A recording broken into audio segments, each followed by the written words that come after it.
The city treasurer's report for the month ending September 30th is located in the binder at City Hall and is also on the city website. We start with communications. We have 5. One, the supervisors asked us to sign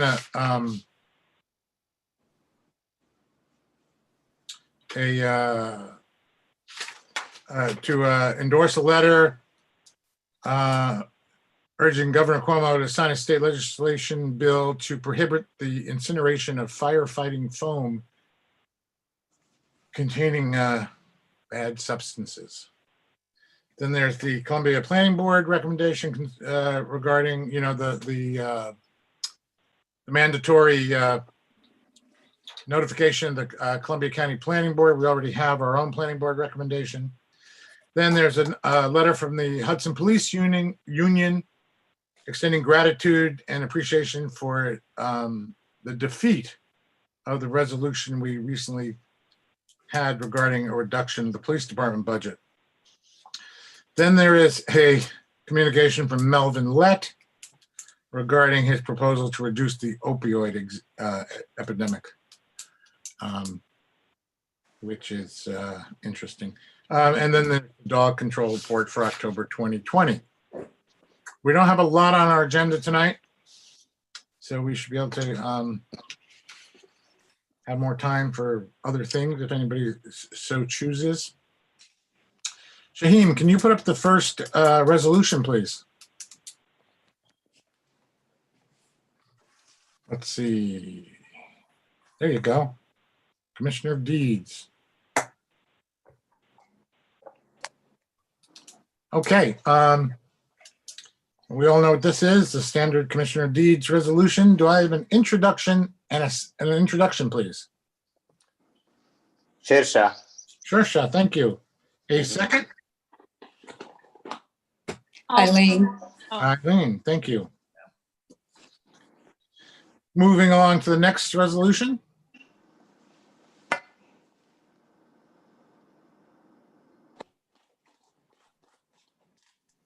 The First Reformed Church has made a contribution to the fire department of $200. Can I have an introduction, please? I'll introduce. Jane, thank you. A second, please. Shersha. Shersha. Don't forget, you have to go in tomorrow and sign these. I will do that. A third resolution, please. Shaheem. There you go. And this is just because we have to, the firemen of the city have unanimously reelected current chief Tony DeMarco for another 2-year term, and we have to confirm it. So can I have an introduction, please? Eileen. Eileen, and I think I saw Jane's hand up for a second. You did. Thank you.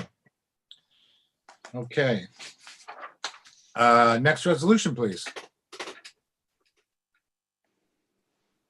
Yep.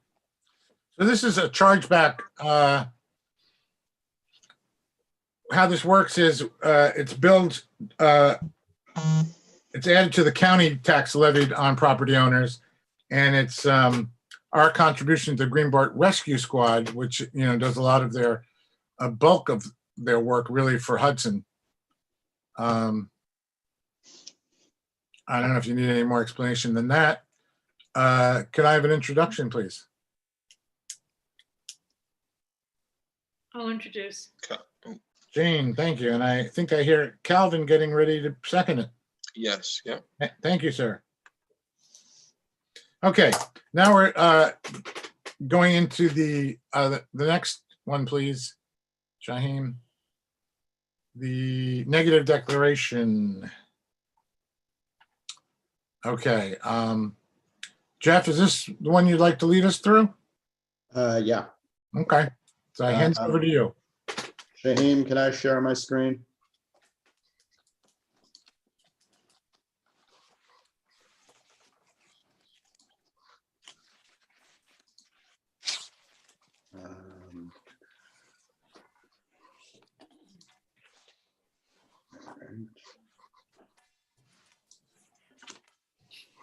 What you have here is part 2 of the EAF.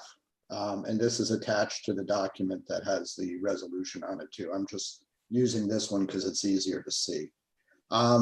Because we are amending the zoning law with the short-term rental law, it is an action under seeker. We circulated part 1 of the EAF a month or 2 ago.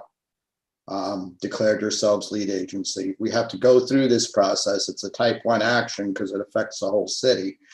But we're not literally, this project or this action we're taking of the regulating short-term rentals doesn't change the physical environment in any way. There's no construction that's authorized or required or anything by it. So this is a pretty basic review we're just going through. And what I did is I completed part 2 on your behalf. And as you'll see, virtually everything here is that there is no impact at all on it, because the first question they ask you is there impact on land by the alteration of the property, and the answer is no.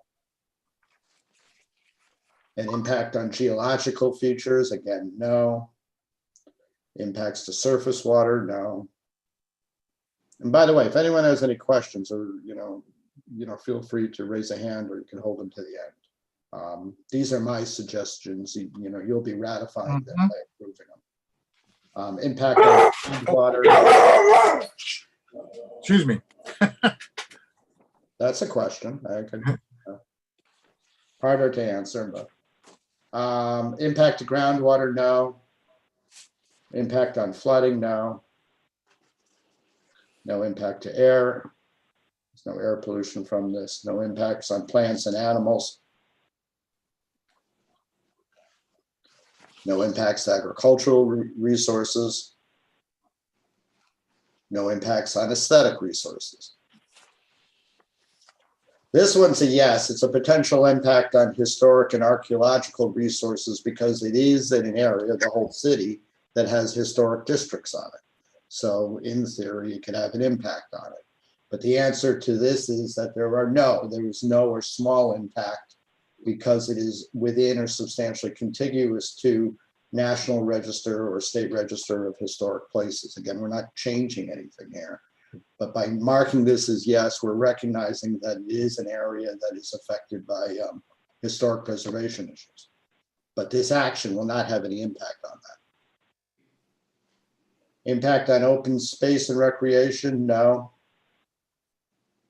Impact on critical environmental areas, no. There aren't any critical environmental areas in the city. Impact on transportation, no. Impact on energy, no. Impact on noise, odor, and light, no. Arguably, one could say that could have a beneficial impact by reducing the instances of, sort of partying stuff, but it's certainly not going to have a negative impact on that. No impact on human health. And it is consistent with the community's plans and the community character. These are written in the negative, so you say no to these. And that takes us then to part 3 of the EAF. And again, this is attached to the resolution. Sure, 1 second, Jeff. Yep. This is required for what reason? I mean, how come, given the nature of the law, we can't just like automatically bypass all these questions? You could if we wanted to not be careful about it. Okay, just. I mean, literally, we're supposed to run through these fairly carefully to show that you've taken the hard look. Right. The issue of it, and if there's a chance that somebody's going to sue us on this, I want to make sure we're doing it right. Great, thank you. But we're running it through it pretty quickly because there isn't, as you said, there's really nothing here. So I just essentially reiterated here is the reason supporting the negative declaration. This is you finding that there is a negative declaration, is that I reiterate the addendum that we had in part 1, that it preserves the character of the area by maximizing the available housing for residents of the city, and maintaining a viable resident population to be engaged in civic affairs. Jeff, this is Rebecca. I just think you need to add one word. You say by limiting the short-term rentals to city residents. I think you mean by limiting the short-term rental operators to city residents. Good point. Thank you. Yeah. I will I agree.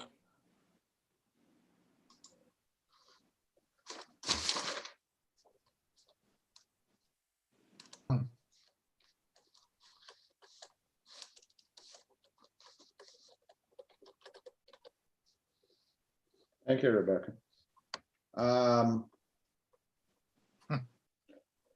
And then the bottom part is just the actual finding, is that you, upon review of the information recorded in the CAF, plus the additional supporting information, the consideration of public comments, the Common Council's lead agency finds that the project will result in no significant adverse impacts on the environment, and therefore an environmental impact statement need not be prepared. And that's it. That's the EAF, and then the resolution that Shaheen had up, and I will stop my share now.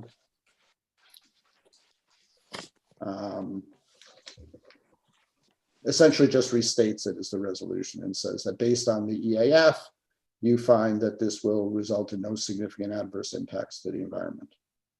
Thank So you. this is what you'll adopt next week prior to actually adopting the law. Again, thank you. Do I have an introduction, please?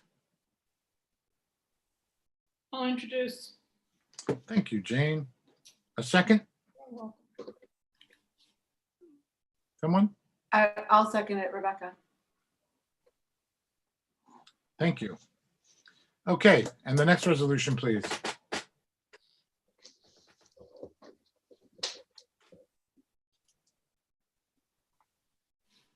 And this just, even though this doesn't necessarily, this isn't the law itself, this just shows that we've gone through the process. We've gotten the advisory letters from the two planning boards and reasserts our authority to do this. But this is not the law itself. Can I have an introduction, please? I'll introduce. Jane, and a second, please. I'll second it, Rebecca. Okay, and that's all our resolutions for tonight. And by the way, Shusha, Eileen, Jane, Calvin, and Rebecca, please go to City Hall tomorrow and sign these. What else do we have? So as you see, it's still, the proposed local law is still on our desk. And an important meeting tomorrow night is the special meeting where the mayor presents the budget at 5 p.m. And that's for the purpose of presenting the budget to, for us to receive and consider the city budget. Then there are, of course, follow-up meetings. There's a public hearing, and then we vote on it on the 17th, I believe, before the formal meeting. So we've done the business part of the meeting. I'll open up to council members if there's anything you'd like to raise. For those who've been on the council for a while, you know, November often turns out to be kind of, well, here's a bit of entertainment. I just got a text from John Rosenthal, who is still so far out in West Texas that he did not know the election had been decided yet.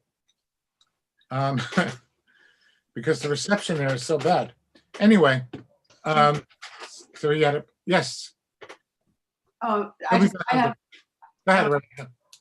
I do have a couple of things, if this is the moment. Sure.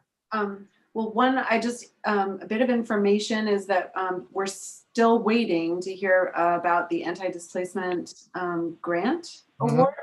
So I just wanted to update you all. The original date we were told we would hear by was October 21st, but it's taking longer. Yeah. But we should be hearing really soon. Also that the HCDPA, which is the Hudson Community Development Planning Agency, voted unanimously to be the entity which will administer the grant for the city. So the grant will be, if we should be so lucky as to receive it, will be, housed in the HCDPA. Rebecca, excuse me. Yeah. I've got a question. Is this an all or nothing thing? I mean, if the full amount that you've requested is not granted, is it possible that you'll get a portion of it, or is it a?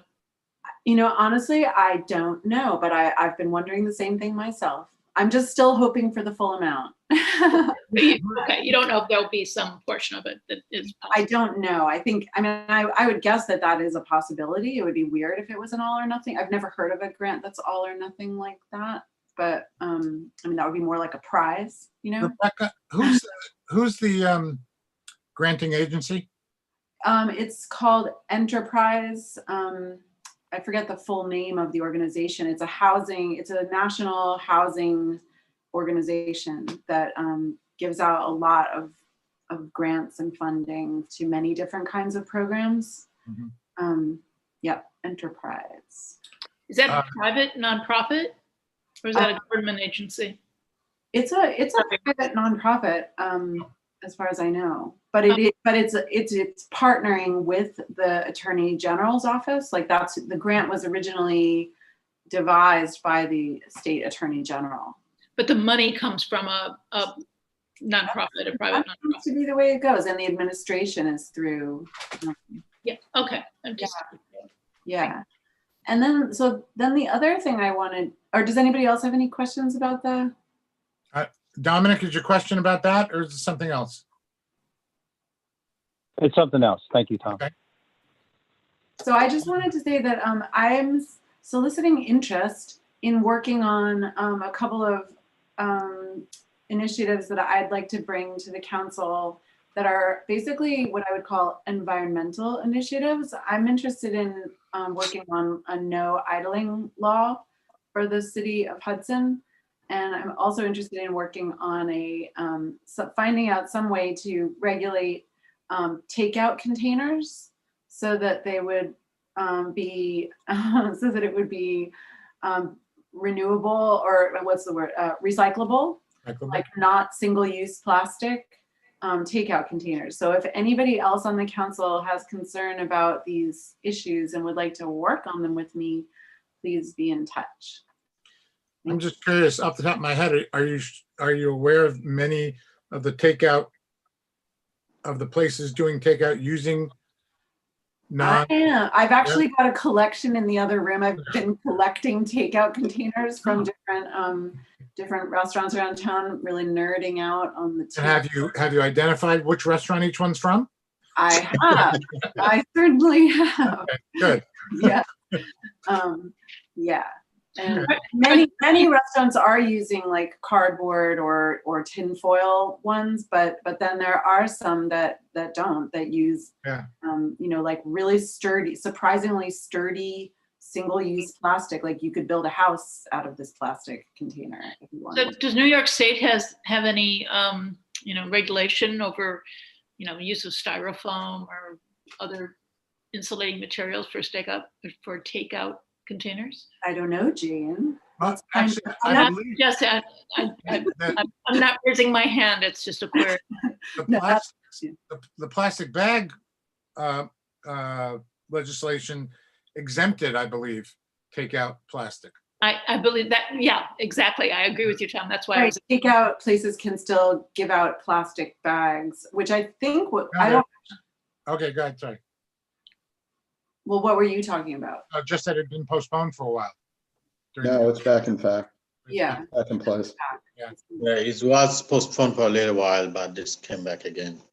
I just think I feel like it's going to be a growing issue. I'm sure you've all just walking around town seen like the large numbers of takeout containers in the trash cans all around town, just as COVID, winter, tourism, more and more people getting takeout. I feel like it's just something that the city could, set an example by doing. So let me know if anybody's interested. Thank you. Excuse me a second. I have to deal with the intruder. Tom has to go get his takeout containers. No, my dog wanted to participate. Dominic, you have your hand up. Thank you, Tom. Oh, there you go. I just want to present to the council. As most of you know, I've been working on researching and working hard on traffic and pedestrian safety. And through the research, there's a good possibility that we as a city can reduce our speed limit to 25 miles an hour with collective support from your wards to do this citywide, excluding some DOT roads in the city. We can reduce our speed limit to 25. What happens with 25 miles an hour then also gives us the capability, possibly in some areas, if needed, to also utilize speed humps with the reduction of the speed limit. What I'm looking, and Jeff, you can help me explain it to the council, is your support through your wards to go citywide with reducing the speed limit to 25 miles an hour. So it would be, I know Eileen and I have been working with our board, and we have, a significant amount of petitioners, signatures in supporting speed reduction in traffic interactions for speed reduction in our ward. So I'm looking for the rest of you to work with your constituents and hopefully support the reduction citywide to 25 miles an hour. Jeff, can you add anything to explain to them what they need to do? Well, I'm not sure. I mean, I'll have to talk to you about, Dominic, if you're referring to something I'm not familiar with. I mean, I think you're asking for more of a political support from all the wards that you want to do this, because you'd be passing it a resolution as citywide for it to be done. Wasn't the I idea don't know if there's anything legally requiring each ward to agree to do this, as opposed to being simply a majority vote of the council, but it's certainly not a bad idea to get the support of the legislature to show that it's unanimous ward support. Didn't you suggest at one point, Jeff, that we should identify the streets? Well, that was, yes, but that was going through in a different way. That was doing it and not reducing it to 25. Or I forgot, we could reduce it to 30, I thought, or It is 30. we could do it as simply as by identifying the specific streets that we wanted to reduce the speed limit to. And I guess that's right, it was 25. I got to go look to my notes. But I think what Dominic's talking about is we want to make it citywide. Mm-hmm. We would go through the legislature and get special authorization, Oh, okay. Yeah. which would allow us like then to do, I believe, and I defer to his look on it, we have to find it as possibly putting on speed bumps on those. But if you don't want to go through the legislature, we just want to use the laws available, we would identify specific lengths and areas of streets and then pass a local law to, just redesignate those. As opposed to be making it citywide, except for the truck routes, which is what Dominic was talking about. Okay. So a resolution would be in order then for Dominic's idea. Yeah, we could do a resolution for citywide and send a home rule message to our assembly person and try and get that through. I'd have to talk with them and remember what they need for that. I haven't done one of those in a while. So any chance we could have that by our formal or? No promises, but we can look at it and see. I mean, it may be Okay. fairly straightforward. Okay. I've got a bunch of other things I've promised to Rebecca and other people for before then, so. Okay. Anybody else in the council have any matters they'd like to raise? No, I'll just throw in that there are streets in the first ward that would welcome this kind of restriction and throw their hands up in the air in gratitude if the speed limit and the speed bumps, importantly, were instituted. So, Dominic, I'm happy to talk with you about this offline if it's helpful. I think there are very few people in the city who would be opposed to it, frankly. It's just getting, people who drive into the city used to the idea over time. As we saw, it was very difficult to get them used to the idea of going 5 miles an hour down Warren Street, but that's a different, more radical measure. The other Just, thing is just, sorry, Jeff, go I ahead. was going to say one thing. I mean, obviously we can go ahead and start doing this, but it would require, and I'm not sure how big of an expense it is, but for the budget stuff, you're going to have to do re-signage. Right. Yes, yeah, right. The Throughout investment in state. the signage, yes. Yeah. Yeah. And that would And I know the county has a program, I think they can make the signs. So it might be cheaper to go through the county because county actually can make signs Right. through the county. Mhm. About the speed bump, Dominic. Can you hear me? Yes. Rob Yeah, Perry- I can hear you. Rob Perry, I talked to Rob Perry a long time ago about putting a speed bump on the alleyway because always people drive too fast. So, but when I talked to Rob said you can put no speed bump on the road because in a snow plow, when it go through, they got stuck on the speed bump, the blade. So Yeah, what happens, Dewan, one thing is speed bumps with the current 30 miles an hour, speed bumps aren't legal because of the damage to vehicles. So it'd be very difficult to do that. Additionally, there are different composites for speed bumps, and also speed bumps could be possibly seasonal, where they can be put down, during summer months and lifted during winter months because they're rubberized and they could be portable. So it's possible that speed bumps could go in during a certain time frame, and then when lifted, during winter months, so the plows aren't affected. Oh, okay, thank you. Okay, but you should be prepared, Dominic. You're going to get resistance from Rob, so. Because as Dewan said, that's been his standard argument against speed bumps. Anyway, anybody else in the council have questions or comments? Okay, I'll open up to the public, and the first member of the public would like to speak is Ron Kupnicki. Ron. Hello, it's actually Matt. Oh, hi, Matt. Wishes to speak. Matt McGee. As I recall in the past, I've seen signs in the alleyways which have a speed limit of 20 miles per hour. I don't know if they're still up, but I do remember seeing them. And I believe that is a safer speed for the alleys, given their width and the fact that people think they are on a speedway every now and then. But it's mostly the width and things that can be going on in the alleys, which are not, they can be obstructed. And I believe that it was 20 miles an hour. Also because in the past, and there still are signs, or were, that children play in the alleys.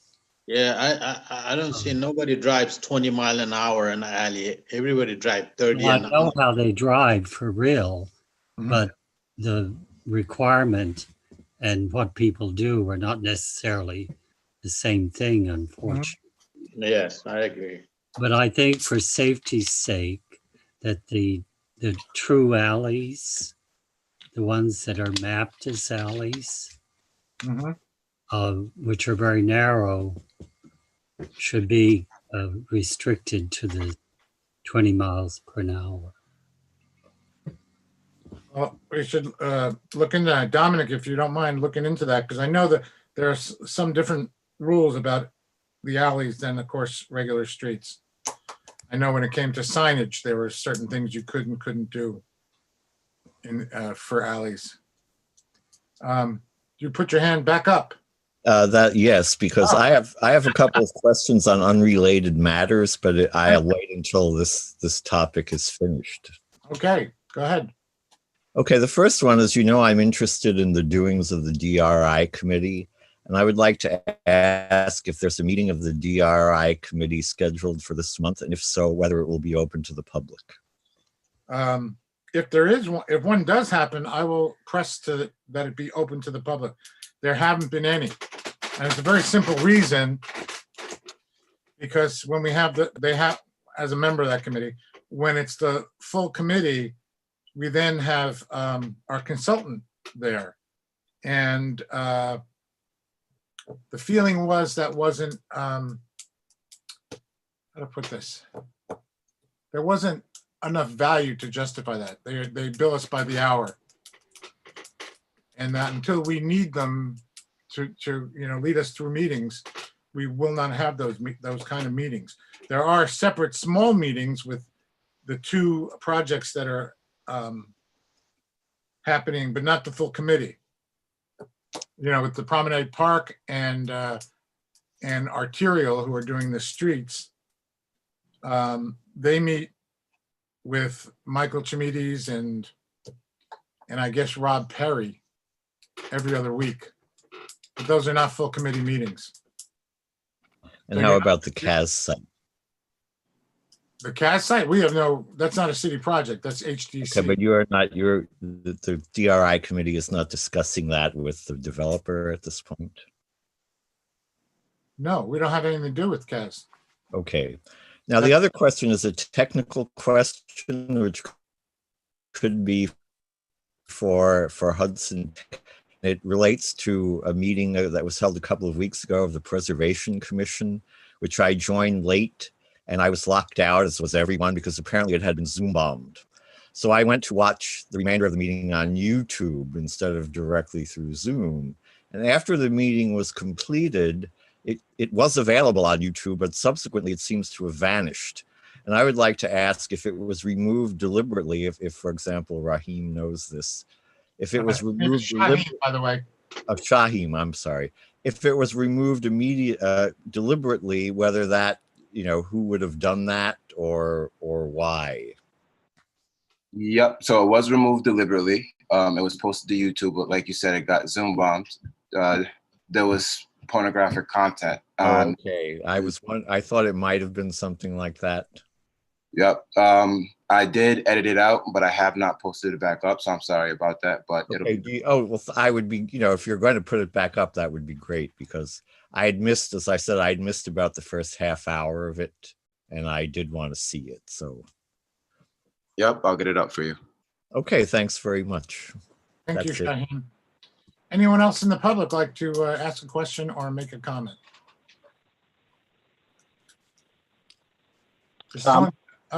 Dominic. Just to answer that question about the alleys at 20 miles an hour. I know there's some posted and it was there, but my understanding is that technically it's not legal, even though it's posted at 20 miles an hour. Yeah. But now if we do decide, to go citywide, with the 25 miles an hour, we can then take that step that Jeff was talking about, and possibly make alleys 20 miles an hour, but I think the first initiative is to go citywide with 25 miles an hour and then see what happens.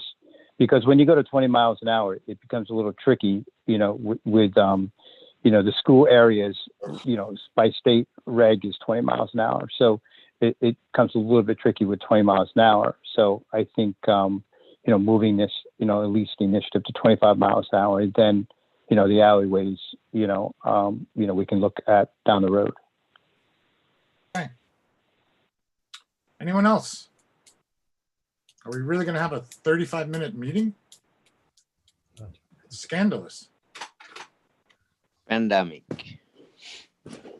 Well, Tom, one thing real quick, I'd like to take the opportunity because, we don't have much going on celebrating, but, at least honoring the Veterans Day, taking this time to, to at least recognize the veterans and, for Wednesday. And, in the past, we've had some kind of recognitions, but unfortunately we don't have that right now because of everything going on. But I'd like to at least take this opportunity to recognize and thank the veterans for their service to our country and our city. Thank you. Let me add also, by the way, tomorrow night that there is that special meeting at 5 o'clock where the mayor will deliver the budget. The budget process was difficult this year, given the nature of the pandemic, but I think it worked out pretty well. And I think, all the pressure to, look at different budgets more carefully. I think we did that. As it exists, there will be no property tax increase for next year, which seems to be, proper in this time. And I hope you're all happy with it when you see it. I'm talking to the council. And as you know, by charter, we're only allowed to deduct more. We are not allowed to add to the budget. So keep that in mind when you see the final budget. But that'll be tomorrow night. Anything else? Anyone? Okay, I don't see any hands. You know what that means? Do I have an Motion to adjourn. I'll make an introduction. Okay, Calvin made the introduction. Sure, second it. All in favor, please indicate by saying aye. That Aye. Aye. to adjourn. Aye. And here's the big question: anybody against it? Okay, meeting's over. Thank you all. Thank you. Thank you. Thank Good you. night. Good night. See you tomorrow. Bye. Good night.